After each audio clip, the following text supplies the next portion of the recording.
الحمدللہ، اللہ تعالیٰ کا لاکھ لاکھ شکر ہے کہ مالک الملک نے اپنی یاد کی توفیق اور موقع عطا فرمایا۔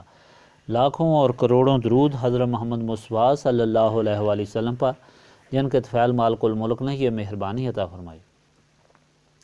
سامعین کرام، اللہ تعالیٰ نے قرآن پاک میں ارشاد فرمایا، اعوذ باللہ من الشیطان الرجیم، بسم اللہ الرحمن الرحیم۔ کذبت عاد المرسلین اذ قال لهم اخوهم ہود الا تتقون انی لکم رسول امین فاتقوا اللہ واطیعون واسألکم علیہ من اجر ان اجری الا علی رب العالمین۔ اتبنون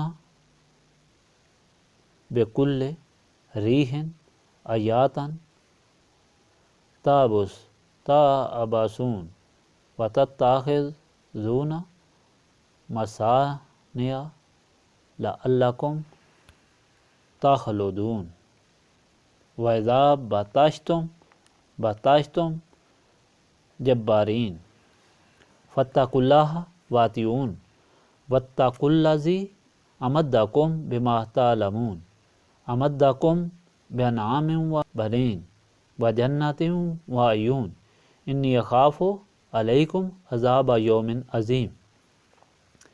قالوا سواء علینا اوعظت ام لم تکن من الواعظین ان ھذا الا خلق الاولین وما نحن بمعذبین فکذبوہ فاہلکناہم ان فی ذلک لآیات وما کان اکثرہم مومنین وان ربک لہو العزیز الرحیم۔ عاد نے رسولوں کو جھٹلایا جب کہا انہیں ان کے بھائی ہود نے کہا کہ کیا تم خدا سے نہیں ڈرتے؟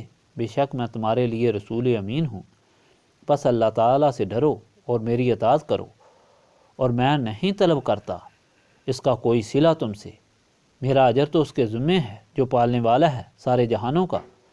کیا تم تعمیر کرتے ہو ہر اونچی جگہ پر ایک یادگار بے فائدہ اور اپنی رہائش کے لیے بناتے ہو مضبوط اور بڑے محلات اس امید پر کہ تم ہمیشہ رہو گے، اور جب تم کسی کی گرفت کرتے ہو تو ظلم اور بے دردی سے گرفت کرتے ہو، پس اللہ تعالیٰ سے ڈرو اور میری اطاعت کرو، اور ڈرو اس ذات سے جس نے مدد کی ہے تمہاری ان چیزوں سے جن کو تم جانتے ہو۔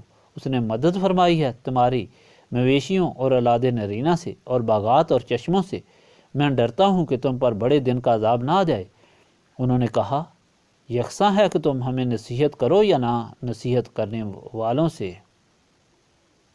سے ہو، یہ مگر ہمارے اسلاف کا دستور اور ہم کو عذاب نہیں دیا جائے گا۔ پس انہوں نے آپ کو جھٹلایا اور ہم نے ان کو ہلاک کر دیا۔ بے شک اس میں ضرور نشانی ہے، اور نہیں تھے ان میں سے اکثر لوگ ایمان لانے والے، اور بے شک آپ کا رب ہی سب پر غالب ہمیشہ رحم فرمانے والا ہے۔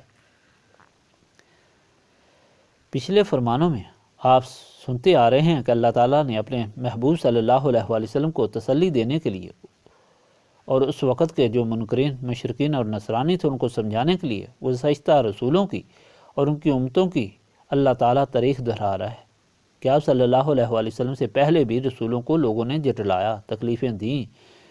اس سلسلہ میں پہلے موسیٰ، پھر حضرت ابراہیم، پھر حضرت نوح کی تاریخ سنائی گئی، اور واضح کیا گیا کہ اگر اللہ تعالیٰ کے رسول اکیلے ہوتے تھے اور مقابلے میں بڑی تعداد والی قومیں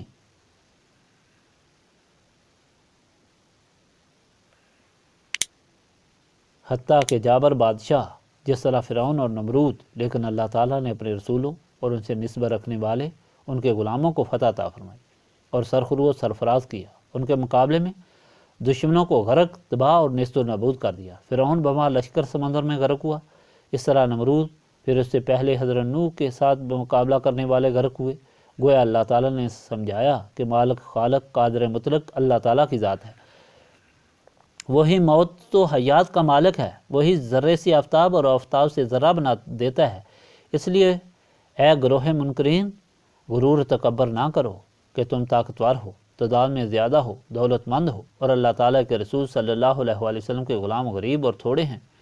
ان لوگوں کے ساتھ اللہ تعالیٰ کی مدد ہے، اس لیے کہ اللہ تعالیٰ کے راستے پر ہیں اور اللہ تعالیٰ کے لیے سختی سہتے ہیں اور ہر چیز کی قربانی دیتے ہیں، اللہ تعالیٰ سے ڈرتے ہیں، اسی کے لیے زندہ اور اسی کے لیے مرتے ہیں، ان کے ساتھ کوئی مقابلہ نہیں کر سکتا۔ جو ان سے مقابلہ کرتا ہے وہ اللہ تعالیٰ سے مقابلہ کرتا ہے، اور وہ اس طرح نیست و نابود ہو جائے گا۔ اس سارے فرمانوں میں آپ کو بتایا تھا کہ اللہ تعالیٰ نے رسول سے نسبت کی اہمیت بتائی، جو اللہ تعالیٰ سے نسبت رکھتے ہیں، اور اس طرح اللہ تعالیٰ کے رسول سے نسبت رکھتے ہیں ان کے دل و دماغ روشن ہو جاتے ہیں، ان کے دل میں اللہ تعالیٰ کے سوا نہ کسی چیز کی محبت رہتی ہے، نہ کسی کا ڈر اور خوف رہتا ہے۔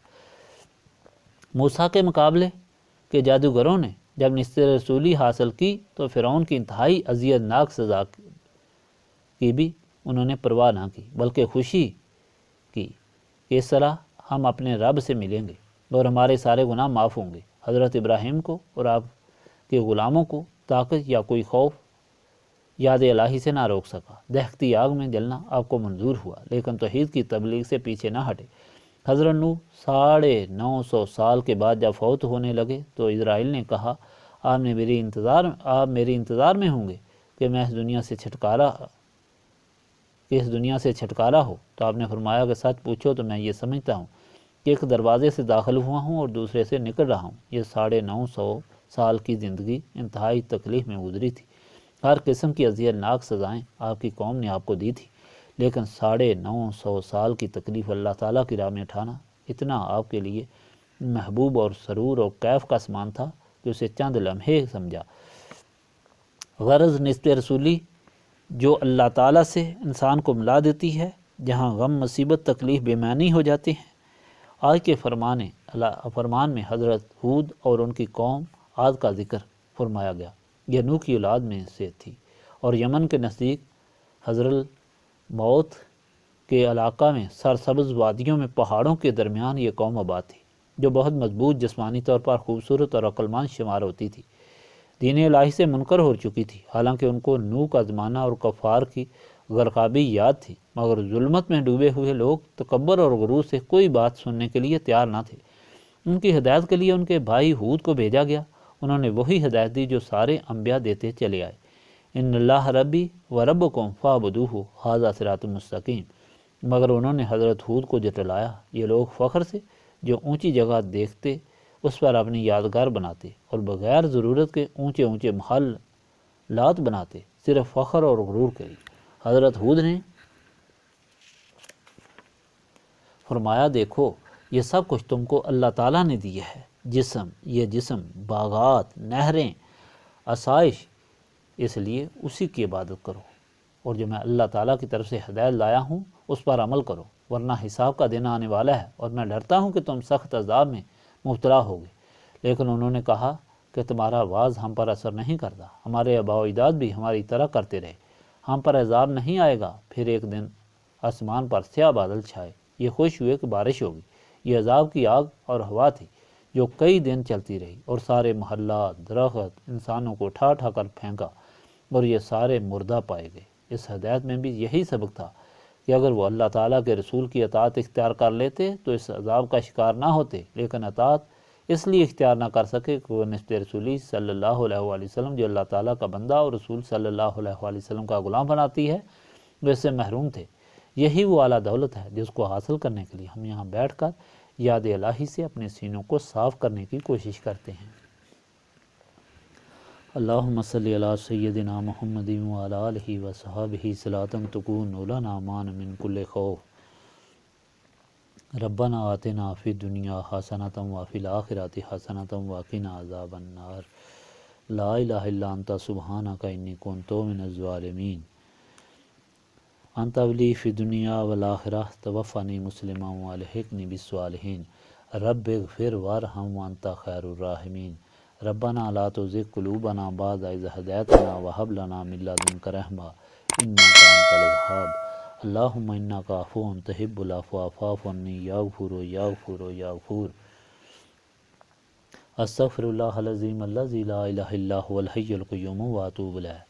سبحانک ربک رب العزۃ عما یصفون وسلام علی المرسلین والحمد للہ رب العالمین۔